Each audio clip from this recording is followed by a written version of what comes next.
이리 오너라, 그 정책 서치라이트 같은 자료가 상당히 좋습니다. 뭐 방송을 떠나서 애널리스트는 글을 읽어줘야지 기분이 좋거든요. 꼭 읽어보셨으면 하는 자료 중에 하나고요. 앞에 내용도 있지만 뒤에 종목들 NR로 좀 봐야 되는 종목들 많이 넣어주셨기 때문에 특히 결과론적으로 말씀드리면 제가 자이S&D를 되게 좋아했었어요. 네네네. 되게 쌌었잖아. 사실 그렇죠. 급락 전에도 한 5배밖에 안 됐던 것 같아. 네. 근데 너무 빠지니까 오히려 안 보게 되더라고. 그때 콜을 좀 드리긴 했는데 시장에서 그러니까. 그때 먹힐 때가 아니었던 것 안 같고요. 먹혔죠. 네. 사실 내가 사과나무 준비하실 때 굉장히 생각했던 종목 중에 하나였어 네. 이게. 근데 이제 오늘 다루셨고, 근데 여하튼 오늘 뒤에 종목들도 신선한 거. 네. 근데 주가 따라 올라와서 막 지금 항상 이렇게 방송하는 종목 사란 얘기가 아니에요. 제가 이렇게 항상 막 오늘 사가지고 내일 팔고 이런 방송을 하는 게 아니라 우리는 저희가 고민을 담은 거고, 또 하나는 제가 아까 우스갯소리로 저희 댓글창에 이베스트는 건설 애널이 없나요라고 올려도 김대현 정권이 있습니다. 저 건설하고 있습니다. 왜 올렸을까 생각했는데 IS 동서 같은 건 또 건설주라고 생각 안 하는 거야. 아이스 동서 그거 모르지 나도. 또 어떤 분이 또 내가 아까 우리 지워버렸는데 뭐 이건 재밌어서 하는 말이에요. 왜 거래도 안 되는 종목을 추천했냐고 그러시는데 그 이지바이오가 분할된 거예요. 그리고 홀딩스랑은 거래가 많이 되고요. 이지바이오도 첫날 거래 많이 됐습니다. 저희가 그리고 다시 말해 추천 방송이 아니라 저희가 그날 재밌으라고 화낸 것도 아니고, 좀 질문들이 좀 약간 우리끼리는 좀 황당해가지고 물어봐서 저한테. 그래서 오늘 기분 좋아요. 이지바이오 막 많이 올라서. 근데 방송을 들어보시고, 신전영훈이 저번에 동물 관련해서 자료 썼을 때, 육류 관련 썼을 때부터 했던 얘기니까. 우리 NST 글을 좀 읽으셨으면 좋겠어요. 왜 이 말씀이에요? 글을 좀 읽으시면 방송만 또 듣고 마시는 것 같아요. 방송에서. 근데 방송은 2차 가공이잖아요. 우리 애널리스트가 정말 딴가 정말 열과성을 다해서 글 하나 쓰는 거야. 글 쓰는 게 참 어렵잖아. 그래서 오늘 자료는 정책 서치라이트, 건설 전체는 유출할 의견인데 네. 한번 고민을 담으신 글이니까 김세련 연구원 얘기 좀 들어봅시다. 네. 예. 인사드리겠습니다. 윤세인 조입니다. 네, 건설 담당 김세련입니다. 예. 제목이 정책 서치라이트인 이유도 건설업 환경이 녹록지가 않기 때문에 정책으로 수혜를 볼 수 있는 종목을 찾아보자라는 의미에서 서치라이트라는 표현을 썼고요. 정책은 이미 제가 정리는 했지만 찾아보시면 다 나오는 내용들이라 그냥 오늘 구두로 한번 들어보시고 자세한 내용은 이제 국토부나 이런 자료를 한번 참고해 보시면 훨씬 이해가 되실 것 같습니다. 파트는 크게 3가지로 구성이 되어 있고요. 첫 번째는 수도권 주택 공급과 재개발, 두 번째는 인프라, 광역 인프라와 리모델링, 그리고 마지막은 공모리츠 정책. 이렇게 설명드릴 거고, 산업 얘기 짧게 말씀드리고요. 종목 얘기를 좀 위주로 오늘 그렇게 진행하겠습니다. 파트 1에서 이제 그림 1번, 2번을 봐주시면 수도권과 서울 지역 주택 인허가 추이입니다. 그리고 이제 그림 3번, 4번은 입주 물량 추이인데, 결론은 그렇습니다. 수도권에는 공급이 좀 많았는데 서울 지역은 공급이 아주 많았다라고 얘기하긴 어렵다. 그러니까 서울은 공급이 적었고 수도권은 많았다는 거 아니야? 네, 수도권은 아주 많았고 그치. 서울은 좀 부족했다. 가장 고점 대비하고 비교해봤을 때 서울 공급이 아주 많았다고 보기는 어렵다. 그래서 전체적인 매크로 환경상 입주 물량은 피크하긴 했지만 정부에서도 이 부분을 조금 고민을 했던 정책이 국토부의 최근에 이제 수도권 공급 정책이 아니었나라는 생각을 하고 있습니다. 그래서 그림 5번, 11페이지 그림 5번에 5월 6일 날 국토부에서 발표했던 여러 가지 전략들에 대해서 좀 정리를 해본 거고요. 그중에서 파트 1에서는 이제 미니 재개발, 공공 재개발 사업과 그리고 수도권 30만 호 공급에 대해서 좀 다뤄보려고 합니다. 표 2번을 보시면 서울시 공공재개발로 비포 애프터 어떻게 달라지냐, 이거 나중에 한번 자세히 읽어보시고요. 결론은 재건축은 지금 정부가 좀 대형 건설사를 통해서 좀 규제를 하고 있는 반면에 서울 지역에 재개발을 해야 되는 단지는 많습니다. 재건축과 재개발의 차이는 법적으로는 좀 복잡하지만 심플하게 재건축은 아파트를 다시 짓는 거라고 보시면 되고요. 재개발은 노후화된 주택 밀집 지역을 개발하는 게 재개발입니다. 그래서 재건축은 모르겠고 최소한 재개발은 정부가 개입을 해서 사업 속도를 좀 붙이겠다. 뭐 그런 내용이고, 그 중에서 이제 제가 좀 종목단의 모멘텀이 될 수 있는 게 소규모 주택 정비라고 하는 가로주택 정비 사업입니다. 그 그림 8번을 보시면은 지금 정부에서 용적률도 조금 상한을 시켜줬고, 뭐 이제 공급 임대 비율에 따라서 비례적으로 용적률을 올리는 뭐 그런 여러 가지 좀. 내가 최근에 용적률 올린 것 같고 부동산 있는 사람들이 얘기를 많이 하던데 많이 올려준 거야?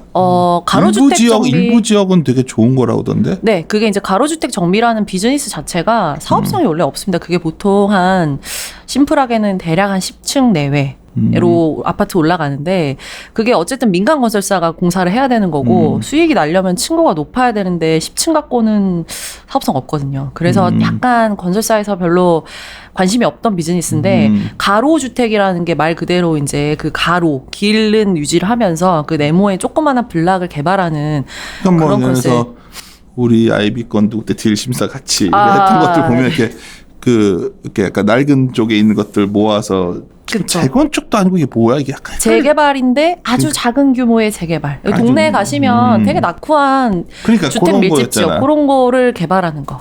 근데 그런 데가 용적률이 좋게 나오는 거면 가치가 있는 거잖아. 기존. 그렇죠. 야 그러면 부동산 그런 것들 사가지고 갖고 있으면 괜찮겠다. 가로주택 가능한 그렇죠. 것도. 그 뭐 부지가 어딘지 모르겠지만 그런 서울 지역 안에 뭔가 낙후된 주택 쪽에 투자하시는 분들이라면 이번 뉴스는 상당히 호재라고 볼 수 그러니까 있죠. 오히려 그 얘기는 비슷하게 또 한 것 네네. 같아서. 그래서 이제 그림 9번, 10번에 뭐 연도별로 이제 연도별 가로주택 현황이나 가로주택 정비가 뭔지, 뭐 사업 규모가 얼마를 기준으로 하는지를 정리했는데, 그냥 심플하게는 면적이 작은 재개발이고 규제가 많이 풀려 있어서 사업 속도가 상당히 빠른 지금 실정이다. 그래서 엄밀히 말하면 원래도 없었던 사업은 아니고 규모가 작으니까 당연히 대형 건설사 먹거리는 아니고요. 근데 이제 중소형사들이 많이 들어가는데 규모상 사실 그 제가 자이 S&D라는 종목을 뒤에서 말씀드리겠지만 추천드린 것도 이게 GS 건설에서 좀 전략적으로 만든 회사라고 보시면 됩니다. 이런 거 하려고 소규모 미니 재건축. 나도 좋아하는 회사예요. 네. 왜냐하면 그 자이 S&D 자이가 아시는 그 아파트 자이고요. 사실 아무리 미니 재개발이어도 거기 있는 분들도 조합원이잖아요. 그러면 결국은 내가 새로 짓는 아파트의 가치가 올라가기를 원하실 텐데 중소형사만 들어오니까 브랜드가 마음에 안 드는 거죠. 그래서 이제 이거를 만약에 자이가 들어와서 전략적으로 하면 엄청난 사업성이 생기지 않을까 해서 저는 그런 좀 모멘텀 보고 있는 거고요.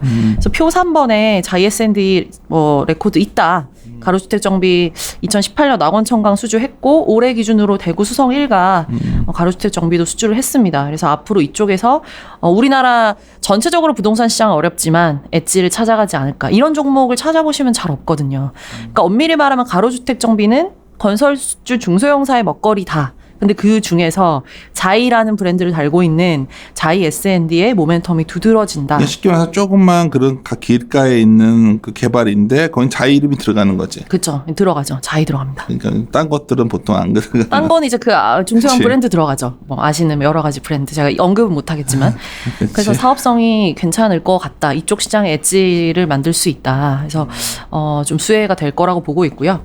두 번째는 이제 3기 신도시 공급에 대해서 얘기를 드려보면 뭐 제가 뭐 주택 가격이나 이런 걸 예측하기는 어렵겠지만 그림 이제 12번, 13번 비교해서 보시면 위치는 뉴스에서 나온 남양주, 왕숙, 하남, 교산, 과천, 뭐 인천, 계양, 테크노밸리 이런 곳이고요.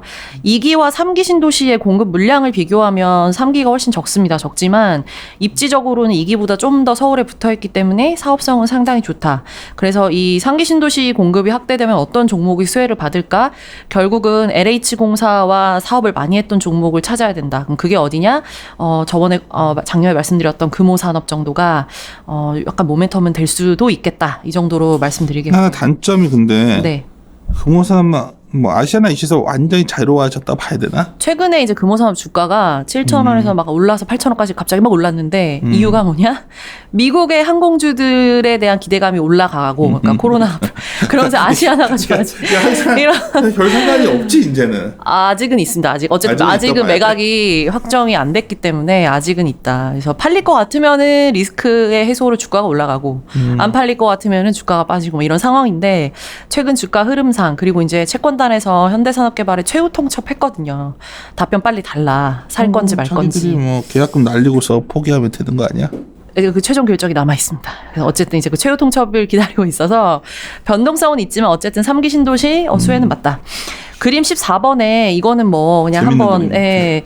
본 건데 뭐냐면 아파트 가격, 평당 가격이랑 증감률을 한번 정권별로 그려본 거고요. 사실 뭐 이거를 그냥 가격만 올려놓은 거기 때문에 금리라든지 여러 가지 공급 물량이랑 비교를 해야 되긴 하지만 결론은 2기 신도시가 공급됐던 16대를 고민해 보면 그때 주택 가격이 많이 오른 건 맞다는 거죠. 공급을 이렇게 많이 했음에도. 그러니까 즉 공급이 필요한 지역에 공급이 들어가지 않고 그 주변 저변 지역에 공급이 늘어나는 게 우리가 생각하는 것처럼 가격을 잡는 어떤 포인트가 될 수는 없을 수 있다. 그래서 이제 이 공급 2기, 3기 신도시 공급 하나만으로 서울 주택 가격을 설명하는 건 조금 나이브한 분석이라고 보고 있고요. 매 정권이 종료되는 시점에 최소한 가격의 상승의 둔화 정도는 있어 왔던 정권임을 감안을 하실 때 지금 당연히 서울 지역은 오른 지역으로 이미 조정이 나오고 있는데 어쩌면 3기 신도시는 다시금 가격에 불을 지피는 역할을 할 수도 있지 않을까라는 조심스러운 말씀 드리겠습니다. 그리고 이제 마지막은 파트 1에서 그림 17번입니다. 그러니까 정부에서 결국 저는 이 정책은 상당히 긍정적으로 보고 있는데 서울에 노는 유유부지 땅을 이제 개발을 하겠노라 한 18군데 사이트 지정을 했고요. 15군데는 발표했고 3군데는 아직 미정입니다. 그래서 보시면은 뭐 여러 가지 표 5번에 용산 정비창 부지 뉴스에 많이 나오는 그런 부지부터 해서 여러 가지 이제 유유부지가 선택이 됐는데 그 중에서 이제 15번에 서부 트럭 터미널, 그러니까 서부 T&D의 신정동 부지가 오래 기다렸지만 드디어 선정이 됐다. 그래서 제가 예전에 3월 달에 디벨로퍼 자료를 통해서도 서부 T&D를 한번 소개드린 바 있고 최근에 주가가 좀 반응을 했습니다. 근데 이 종목이 제가 이제 담당하는 건설에서도 잘 안 보고 유통에서도 잘 안 보는 애매한 종목이다 보니까 주가는 움직이고 어쨌든 개발은 될 거고 밸류에이션을 얼마까지 봐야 되느냐라는 그러니까. 질문이 많아서 제가 이번 자료에 좀 넣었는데요. 그 18페이지에 표 6번을 가서 보시면 제가 한번 서부 T&D를 밸류에이션 어떻게 표 되냐. 5에 있는 것들이 네네. 서부 트럼프 터미널 있고 영등포 쪽방촌, 그 다음에 용산 정비창 부지. 관련된 기업들이 더 없구나. 종목을 찾긴 좀 어렵습니다. 근데 뭐 모멘텀은 된다. 네. 이렇게. 그렇게 보시면 되고 서부 T&D는 자산주기 때문에 PER로는 접근하면 안 됩니다. 지금 어닝 그렇죠. 거의 없고요. 그래서 이 자산 3개의 합산 아주 보수적이지만 3개의 합산 가치 1조, 순차익금 5천억. 그러면 NAV는 5천억. 근데 이 종목이 지금 인천 연수구 쇼핑몰이랑 용산 호텔 지금 하반기에 리츠로 유동화할 예정이거든요. 지금 차익금이 좀 많아서. 그래서 리츠 용산에 있는 그 드래곤 그거를 리츠로 돌려요? 네. 그게 잘 안 되나? 겉에서 보면 되게 화려하고. 객실수가 일단 좀 많고, 안 된다기보다는 이 종목이, 그러니까 이 회사가 주인이 차입금 너무 많아서 사실은 좀 프랑스 유동화. 쪽거 같던데. 네, 프랑스 거 맞습니다. 아쿠르 그룹에서 들어와 있고요. 저번에 용산역 옛날에 우정 갔다가 네. 건너와서 길 잘못 들어가지고 호텔 들어갔는데 썰렁하길래. 그게 거기가 객실이 많고, 근데 거기가 그거 잘 됩니다. 그 컨퍼런스 홀 같은 거. 그러니까 용산역이랑 연결되어 있고 하니까, 그 옆에 있는 빈 땅이 쫙 있는데 그 그게 땅. 정비창입니다. 야, 그 땅 최고던데. 그러니까 거기 이제 9,000세대? 아까 정부에서 8,000세대, 8,000세대 거기 위치 지으신다고. 중요해. 그래서 뭐 뉴스 보셨겠지만 이제 그거 뭐 허가제로 뭐 매매한다 토지 투기 못하게 하려고. 네, 거기입니다. 그래서 뭐 이 호텔 뷰는 이제 조금 망가지겠지만 어쨌든 요거 길이 두 개. 넓어지겠네 그쪽이 길이. 그렇죠. 길을 뚫으니까 길은 지금 되게 복잡하잖아요. 근데 뭐 이제 아파트 나고 하면은 길은 좀 넓어지니까 거기가 확 이제 모습이 좀 달라지게 지금 완전 나대지잖아요. 이제 그게 나대지죠. 개발이 되고 사실 그게 개발되는 건 어찌 보면은 이 용산 호텔에도 유동성이 트래픽이 올라가는 거니까 저는 좋은 거라고 일단 보고는 있는데 서울 T&D가 어쨌든 현금이 좀 말라 있어서 이 쇼핑몰이랑 호텔 유동화한 리츠 상품 출시할 예정이고 신한 리츠 운용해서 합니다. 그래서 요걸로 현금 좀 들어오면 한 2천억 정도는 뎁을 갚는다고 가정할 때 7천억까지는 NAV가 업사이드가 나와서 대략 보수적으로는 한 8,000원 초반, 긍정적으로는 한 10,000원 초반까지는 지금 업사이드는 계산이 된다 해서 요거는 좀 참고적으로 봐주시면 되겠습니다. 파트 2는 사실 광역 인프라는 크게 말씀드릴 건 없고 그림 22번에 정부에서 제가 문재인 대통령 초반에 이제 경제 비전 발표하셨던 발췌문을 가져온 게 뭐냐면 지금 정부는 과거에 실패했던 일본의 SOC 투자를 답습할 생각이 없다라는 표현을 실제 했고 SOC에 투자되는 집행 규모가 예산 증액을 2번 했지만 절대 예산에서 차지하는 비중은 크지 않다. 그래서 이게 SOC 투자금이 지금 우리나라 경제나 내지는 건설 섹터를 붐업시킬 만한 규모는 아니다. 근데 그럼에도 불구하고 사업이 진행되는 게 있다. 그게 뭐냐면 표 9번에 GTX입니다. 그쵸. 이게 본인이 공약이랑 맞아 떨어지는 거죠. 수도권 아파트 공급하려면 광역 인프라 깔아줘야죠. 이거 어때 보여? GTX 부동산에 있는 너무- 사람들은 다 난리인데 네. 이게 좀 깊게 파가지고 막 속도 있게 가는 거죠 이게. 네, 아마 금액은 좀 비싸지 않을까 싶은데 광역철도기 때문에. 근데 생각해 보시면 이게 노선이 제가 그림 25번에 이제 이렇게 그려놨는데 결국은 여의도, 용산, 서울역, 강남, 삼성을 뚫고 가는 거라서.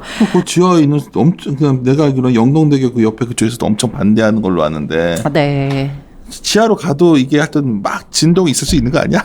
뭐 건설 그런- 입장에서 내가 나 무식하니까 저도 확실히는 모르지만 예전에 이제 친분당선 뚫을 때도 그런 노이즈가 저쪽에 잠실 쪽에도 왕십리 쪽에도 있었던 걸로 알고는 있어서 사실 그건 제가 딱 뭐라 말씀드리기는 어렵다. 근데 이게 뚫리게 되면 이 여기 지나가는 서울 지역은 다시금 또 부동산 붐업이 있을 수 있죠. 어차피 누가 이렇게 GTS나 그려놓고서 네. 다 서울 중심을 향해서 가고 있잖아요. 그렇죠. 그러니까 이건 결국은 아니 말이 그렇지 그 멀리서 올라오기 위한 일단 멀잖아 아무래도 괜찮다고 멀죠. 멉니다. 중심의 가치는 더 올라가는 거야 이런 말인데 잘못 알고 있는 거야? 저도 약간 그런 의견에 동감을 하는 편이죠. 왜냐하면 일본이 도쿄가 옛날에 그랬거든요. 가운데 이 광역 인프라 뚫어주는데 결국은 도쿄 가운데 중심 집값만 막 올라가고 주변 지역은 완전 배드타운으로 전락하는. 내가 전에 한번 얘기했잖아. 롭봉기 힐스? 롯본기 일스. 그게 우리나라 영등포 같은 데였다 하더라고요. 근데 일단, 확 좋아졌잖아요. 네, 예. 하여튼 그런 지역까지 구석구석까지 서울 도심은 때 다 개발이 돼버리고 그러니까.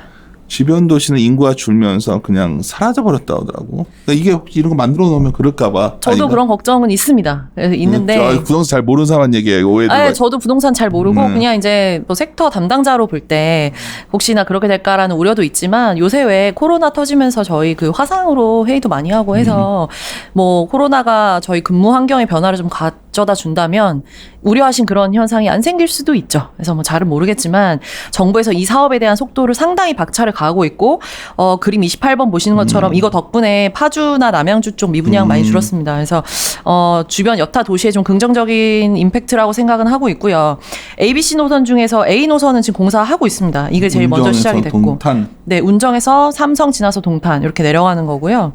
ABC 지나서 킨덱스 연신내 서울역. 연신내 서울역 삼성 성남. 이 노선이 엄청나겠는데? 이거 지금 이제 대우랑 대림이랑 공사하고 있습니다. 산업은행이랑 신한은행이랑 같이 해서 하고 있고요.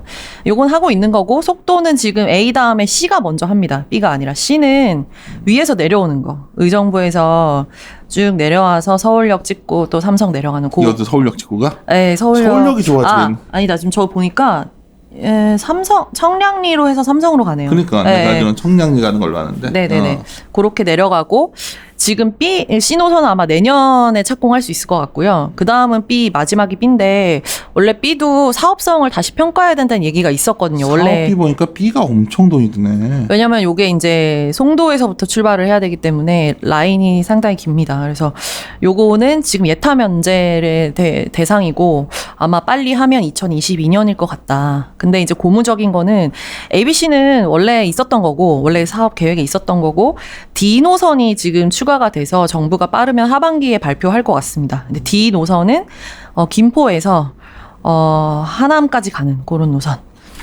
그래서 요게 이제 하나면 진짜 네.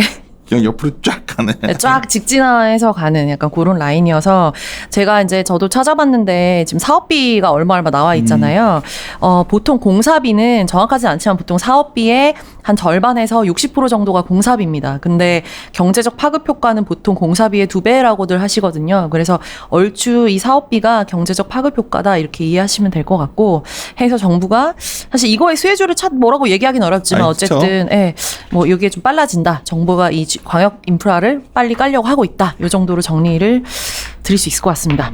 그리고 마지막은 이제 인프라 플러스 다음 페이지 6월 2일 날에 정부가 뭐 이제 한국판 뉴딜 얘기하시면서 이거 난리더라고. 뭐 그린자 붙여가지고 요새 뭐. 그래서 제가 좀 이제 사실 우려스러운 부분도 이제 자료에 좀 넣었는데 일단 그린엠은 리모델링 뭐냐면 정부에서 정부 시설들 뭐 노후화된 정부의 어떤 공공 시설들을 에코 프렌들리한 건물로 바꾸겠다, 리모델링 하겠다 해서 그 리모델링이란 키워드 때문에 그날 하루 건자재들이 뭐 B2C, B2B 뭐 할 거 없이 다 반등을 했습니다. 그래서 제가 그걸 보고 이제는 좀 옥석 가리기를 해야 될 것 같다.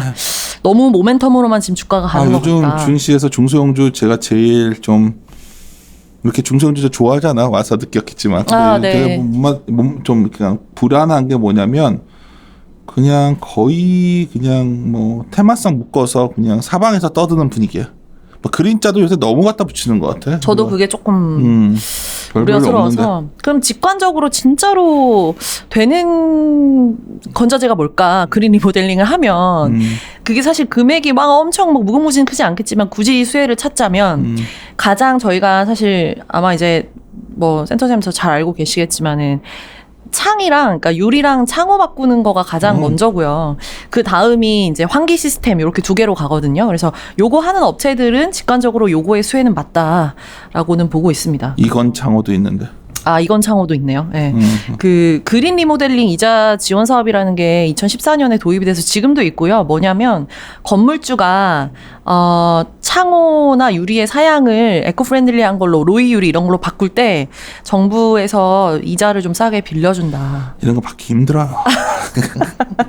이게 받기게 참 쉽지 않은 것들이야. 잘 아시겠지만 이걸 이렇게 해서 이것도 호재라고 줄수라 붙일 때마다 당황스러운 거지. 더 잘 아시겠지만.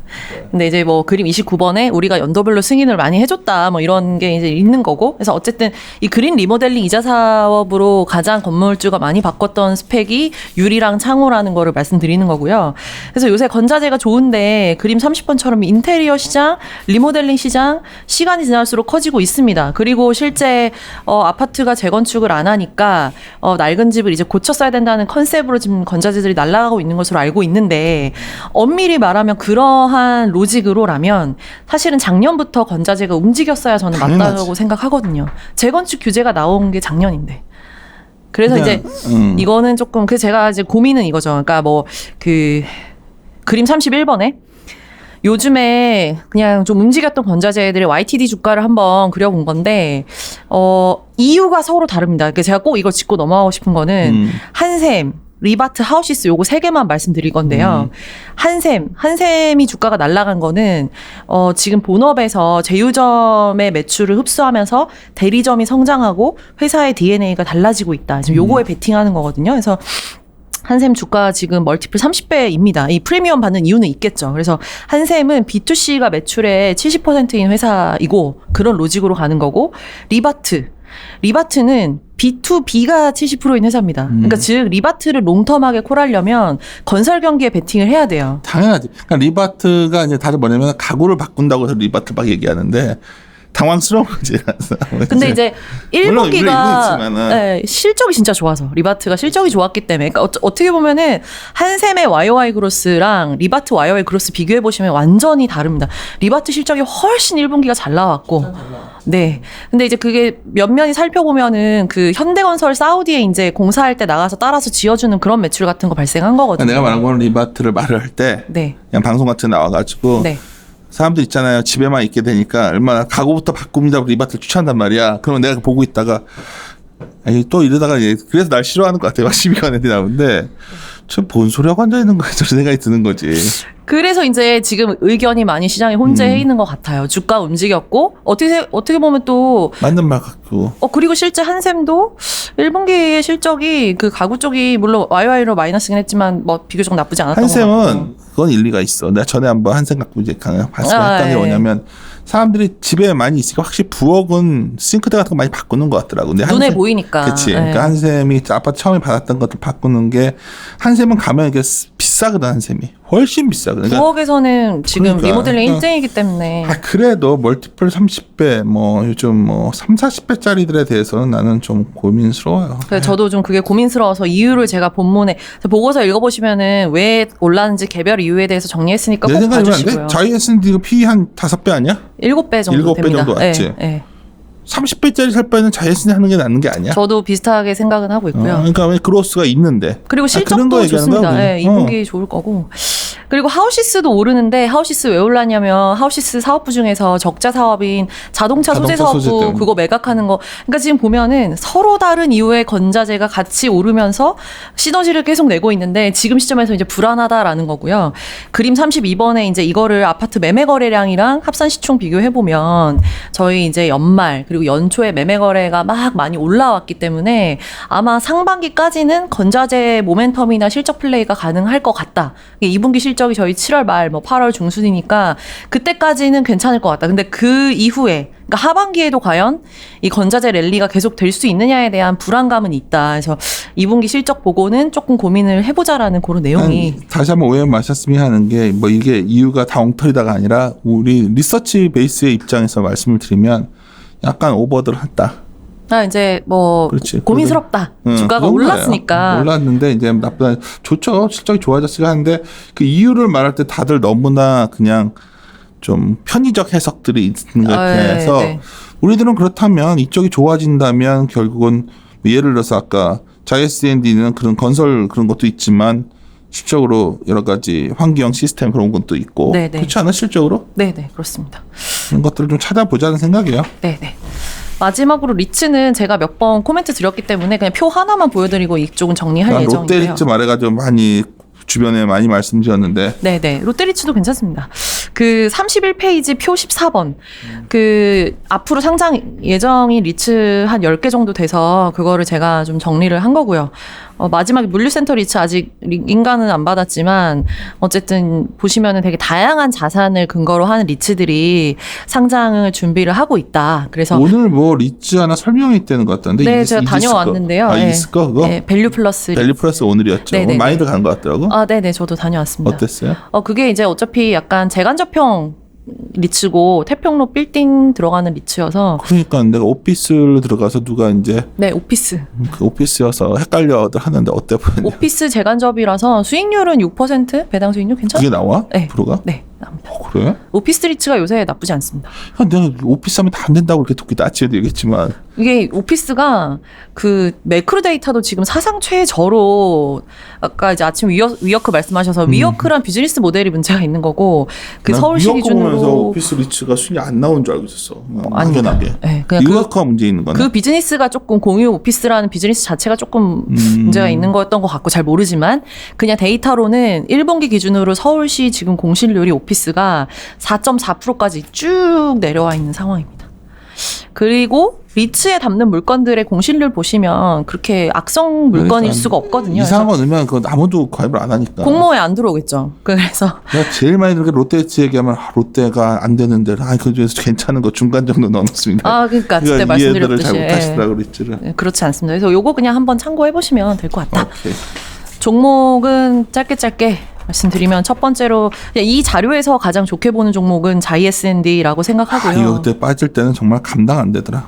그러니까. 쌌었는데 막 무너지니까 문어 5배까지 깨지니까 저희 공모가가 뭐 한 6,000원이었나 그랬던 걸로 기억하는데 6,000원이었을까 공모가가. 그쵸. 그래서 뭐 많이 내려왔죠. 공모가 삼- 밑이야 지금도. 네. 지금 올랐어도 공모까지는 아직 다 못 온 셈인데 그냥 심플하게 그 건설 안에서 실적 크로스가 세게 나오는 종목이 제가 지금 찾은 걸로는 2개인데 연간 하나가 그때 말씀드린 IS 동서 그러니까. 다른 하나가 자이에스앤디입니다. 근데 IS 동서도 매출이 좋았고 자이스 매출 딱이 2개야. 네, 그렇습니다. 제 생각에도 그렇고. 그래서 표 15번에 제가 실적 정리한 거를 보시면 어디서 좋냐? 주택이 올해 거의 한 5배 가까이 올라오는 상황이다. 그래서 건설은 매출 추정은 거의 얼추 맞거든요. 그래서 그거 참고해서 보시면 될 것 같고 실적 좋다. EPS 그로스 올해 40% 이상 나온다. 그렇게 보시면 되고요. 멀티플 지금 7배 정도 받고 있고 업사이드 제가 봤을 때는 EPS 그로스를 감안할 때 한 10배까지는 받을 수 있는 것 같다. 모멘텀에 대해서도 제가 설명드렸고요. 가로주택 정비하는 거. 제가 좋게 보는 거는 표 17번에 있는 SK 네트워크스 주유소 샀다라는 사실 거거든요. 이게 상당히 기대 요인이에요. 네. 네, 그게 이제 저희 여의도의 에스트레디오 건물도 원래 그 주유소였던 걸 감안을 하시면 지금 이제 코랑코 자산에서 몇 개 한 189개 정도의 주유소는 리츠로 만들고 나머지 10개 이제 좋은 거는 자이에스앤디랑 MOU 맺어서 개발하는 거고 자이에스앤디가 최근에 표 17번처럼 매입을 했죠. 부동산 매입 공시 나왔고요. 요 5개 주유소에 대해서 샀다. 680억 들여서. 야, 그럼 여기에 보면 기업형 임대주택들을 짓네. 그게 그래서 분양이랑 좀 왜냐면 다릅니다. 주유소가 다 요지에 있거든. 그쵸. 원래 요지에 있거든. 차들이 지나다녀야 되니까 이게. 딱 도로변에 있죠. 이 회사에서 기업형 임대주택을 선택한 이유는 용적률 인센티브 때문에. 정부에서 이거는 장사가 되겠다. 그쵸. 그러니까 그 예전에 비상장사 중에 부영이 현금 장사하는 이유가 그러니까. 임대 돌려서 하는 거고 8년 임대 돌리고 나중에 엑시트할 수 있거든요. 그래서 요걸로 계획 예정이고 지식산업센터도 하나 영등포에 분양을 하는. 그래서 이런 모멘텀으로 보는 거죠. 요런 거 규모를 대형 건설사가 못 하거든요. 너무 작아서. 근데 이제 이런 엣지를 자이에스앤디가 앞으로 보여줄 수 있다. 저번에 김세윤 건이랑 우리 아이비 부동산 건 때문에 성수 같은 데 보면 지식산센터 많잖아. 아, 네. 영등포도 지식산센터들이 엄청 많죠. 엄청 많이 들어갔다고. 가산 디지털 단지, 고로 디지털 단지 가시면 되게 그런 것들이 의외로 이렇게 나는 안 될 줄 알았는데 장사들이 되더라고. 지산센터는 그 우리가 소위 말하는 아파트 뭐 오피스텔 분양률 얘기를 하는 사이트가 아닙니다. 원래 그냥 지어서 바로바로 기업에 그러니까. 돌리는 거여서. 나는 이렇게 보다가 야 이거 이렇게 하면 지금 금리가 이렇게 낮기 때문에 이 정도 비즈니스로 해서 이 정도 나와주면 임대가 그렇죠. 그게 캐시카우. 되게 괜찮은 거거든. 그럼요. 물론 아니, 이제 얘네가 결국 네. 기업형 임대로 가는구나. 그래서 용적률 인센티브 받고 올리는 거고 뭐 이제 제가 하나 더 모멘텀으로 보는 건 그 아까 앞서 말씀드린 그린 리모델링 저희 얘기하면서 뭐 환기 이런 것도 본다 했는데 이 회사가 그림 46번처럼 시스템 공기청정기 갖고 있습니다. 개발해서 원래는 그 오피스텔에 저희 시스템 에어컨이라는 게 벽에 저렇게 천장에 네. 붙는 거잖아요. 천장에 붙는 공기청정기. 공용으로 보통 많이 하죠. 지금은 네. 다 들어가지. 들어가죠. 예, 다 그거 들어가기 때문에 기술 있어가지고 이런 원래 게 진짜 그린이지 뭐. 그렇죠. 다른 것들 뭐 특별히 뭐 그린을 뭐 한샘에서 그린할 건 없잖아. 그렇죠. 그래서 이런 거가 있다 소개 정도. 뭐 이걸로 그쵸. 얼마나 그로스가 나오는지 모르겠지만 자이에스앤디도 하고 있다. 오히려 아까 말했던 그 가로주택 정비 사업 쪽이 괜찮겠다. 왜냐하면 네. 이게 가로주택 정비 구역이 그렇게 조그맣지 않던데 규모가. 뭐. 아니 아주 조그만 단지는 아니더라고. 그래도 한두 개짜리 들어가는 거니까. 그쵸. 뭐, 그, 작다, 크다의 기준은 아마 이제 저랑 그치. 전무님 그치. 여기 뭐 대단히 단지만 얘기하는데 네. 아니 분양이 잘 되면 서울시에서 지금 관건이 확 대규모 개발은 쉽지 않잖아. 그건 어렵습니다. 그래서 목동도 저런 데들 그때 우리 그런 네. 것들이라는 거 이런 것들이 내가 봤을 때는 뭐 잘만 하놓으면 근데 이런 말한 대로 다 시공사들도 그렇고 크지 않은 회사들만 했잖아. 이게 조합원이죠. 거기서 사시는 분들 입장에서는 애매하게 개발이 되는 건 또 싫은 거죠. 그러니까 근데 이거 장사 될 좋은 비즈니스라고 보고 있고 그냥 서울이라는 도시가 발전함에 있어서도 저는 상당히 긍정적인 정책이다 보고 있습니다. 서브TN은 말씀드려서 이 종목은 그냥 앞서 밸류에이션 참고하시면 돼서 스킵을 하겠고요. 신정동 그거랑 밸류에이션 아까 테이블 네, 보시면 된 거.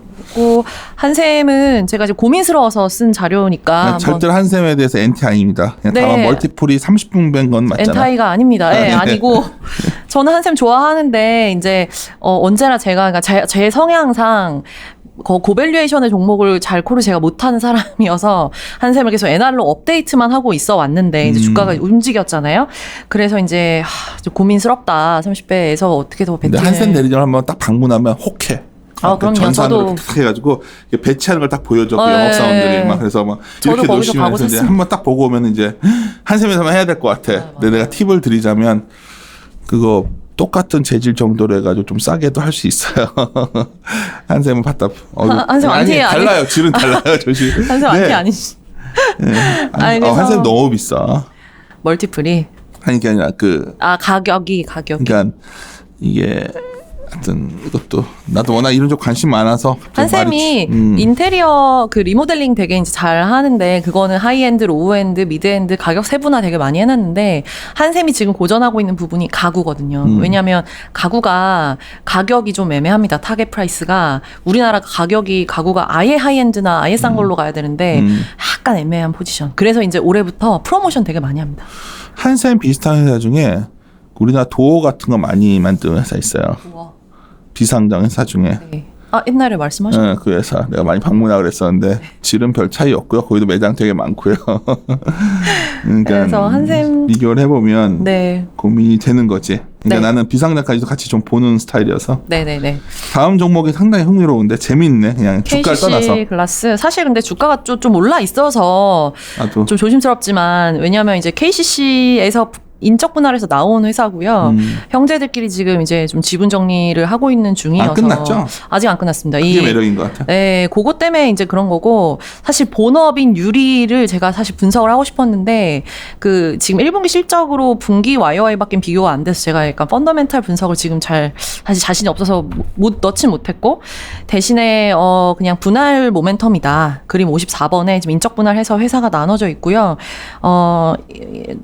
첫째, 둘째, 셋째가 회사를 나눠 가져야 되는 상황이고 KCC 글라스의 회장은 정목익 회장이 됩니다. 근데 지분이 지금 KCC 글라스에는 높지가 않아서 형제들끼리 지분 수합을 해야 되고 아직 안 했습니다. 해야 된다고 보면 굳이 KCC 글라스가 빠져야 될 이유는 굳이 없는 것 같고 만약에 지금 가정으로 수합을 할 경우에 KCC 글라스 지분은 한 40%까지 올라가는데 이후에 이제 정말 긴 그림으로 KCC 글라스와 코리아 오토 글라스가 합병할 수도 있는 그림. 그렇게 보면 KCC 글라스 주가는 올라줘야 맞는 거죠. 그래서 그런 로직인데 사실 주가가 또 이미 좀 반응을 하고 있어서 뭐 이게 밸류에이션이 얼마인지 이런 것까지 제가 좀 고민은 못하겠지만 어쨌든 그런 모멘텀은 좀 붙어 있는 건 사실이다. 이렇게 정도로 어렵죠. 사실 이런 거는 우리가 접근하기 어려워. 근데 재미있다. 밸류에이션이 안 나오니까 저도 재밌어서 한번 거지 뭐. 네, 공부를 해본 거고요. 그리고 이제 마지막으로 하츠 말씀드리고 이제 마칠까 하는데 하츠도 캡이 100억, 1000억이 안 되는 참 작은 종목입니다. 너무 근데 적어. 네, 환기라는 컨셉에서 제가 찾다 보니까 이제 이런 종목이 있더라. 그 아마 이제 인테리어 관심 많으신 분들은 하츠를 알 겁니다. HAAZ라는 스펠링 쓰는 레인지 후드, 주방에 이게 후드. 벽산 거였구나. 네, 벽산이 최대 주주입니다. 네. 근데 그 벽산도 건자재 회사니까 그 안에서는 지금 유일하게 좀 장사를 잘 하고 있는 회사고요. 쿡탑, 세대 환기 이런 거 하고 있고 1군의 건설사들, 메이저 건설사들이 서로 이 옵션으로 하츠를 넣으려고 하기 때문에 약간 고급스러운 거지. 네, 고급형입니다. 그 그러니까. MS로는 레인지 후드에서 1등 업체고요. 지금 2위가 SK 매직 뭐 이런 상황이고 아까 말씀드린 그런 그린 리모델링상 환기를 생각했을 때 생각나는 종목이어서 한번 소개를 드린다. 근데 재밌는 거는 그림 60번에 매출 추이를 보니까 전방이랑 무관하게 매출이 꺾였던 적은 없더라고요. 단 한 번도. 그러네. 네, 그래서 좀 재밌다. MS 1등의 어떤 위험인가? 그런 생각이 들고 사실은 실적도 2018, 19년에는 이 회사가 B2C로 좀 진출을 해보려고 광고도 많이 하면서 이제 판관비를 좀 많이 써서 이익이 안 나왔는데 이제 그쪽은 좀 접으신 것 같고요. 그래서 1분기 실적을 보니까 마진이 많이 개선이 됐다. 그래서 그림 63번 보시는 것처럼 지금 전국 교실 안에 학생들의 중고등학교 아직 공기 정화장치 설치율이 매우 낮아서 하츠의 이런 저변이 넓어질 수 있다. 쉽게 말하면 그린 리모델링이라고 한 정부가 발표한 거에는 컨셉상은 하츠가 좀 부합을 하는 게 아닌가. 이 정도로 정리 드릴 수 있겠습니다. 오케이. 저는 뭐 건설 알파리치도 괜찮지. 신알파리치. 신알파리치는 상당히 우량하죠. 공실률이 0.2%. 네. 그냥 건설 애널이 꼭 무슨 꼭 여기서 GS 건설과 뭐 대림산업 항상 다 업데이트하고 계시고요. 실적 시즌마다 뭐 그걸 계속 보셔야 됩니다. 근데 최근 보면은 이렇게 만만치는 않은 것 같아 그쪽들이.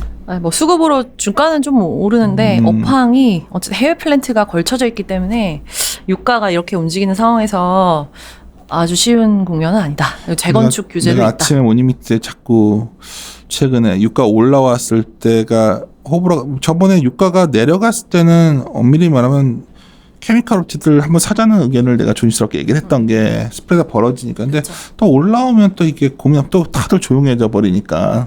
근데 사실 업종 의견은 뉴트럴입니다. 건설 전체에 대해서는. 그래서 저희가 이런 중소형주를 얘기하는 거니까 항상 애널리스트 자료를 접근하실 때는 꼭 자료를 읽으셨으면 좋겠다는 게 오늘 다시 한번 또 말씀드리고 싶어요. 자료를 안 읽고서 접하시니까 어떤 분은 여기서 그림 올려주시면 그냥 그거 순간 잠깐 넘어가는 거고 아무 도움 안 돼요. 그냥 가서 자료라도 한번 읽다 보면 오타를 발견하신 분들한테는 제가 뭐랄까 갑자기 또 뜬금없이 말해요. 오타 발견하신 분에 대해서는 제가 큰 박수를. 뭐 밥을 한번 사든지 오타는 엄청 많은데 안 되겠다. 이거 너무 불리하고 오타 5개 발견하신 분한테는 왜 그러냐면 자료를 안 읽으시니까 서로가 이제 오해가 네, 생기는 것 그렇죠. 같고 그런 생각에 요즘 가끔 이제 우리 이거 혹시 이거 자꾸 이렇게 얘기하면 소통하려고 하는 거예요. 그러니까 뭐 기분 나쁘고 이런 게 아니라 좀 일반 투자들이 왜 이렇게 흥분할까 지금 오히려 막 중소형주들 막 지금 뭐 어떤 분이 우리가 말했던 중소형주인데 왜 지금 가만히 있냐 그래서 잘 안 된 것도 있을 거 아니에요. 그래서 실적이 별로할 때 왜 그걸 얘기 안 해줬냐고 말하면 내가 어쩌라고 내가 지금 근데 이제 그런 걸 계속 같이 업데이트하고 직접 또 하셔야 되거든 그거를 다 뉴스에 기사화된 것들이니까 네. 그런 게 아쉬워서 말씀드렸어요. 하여튼 마무리 짓도록 하겠습니다. 이리 오너라 이리온.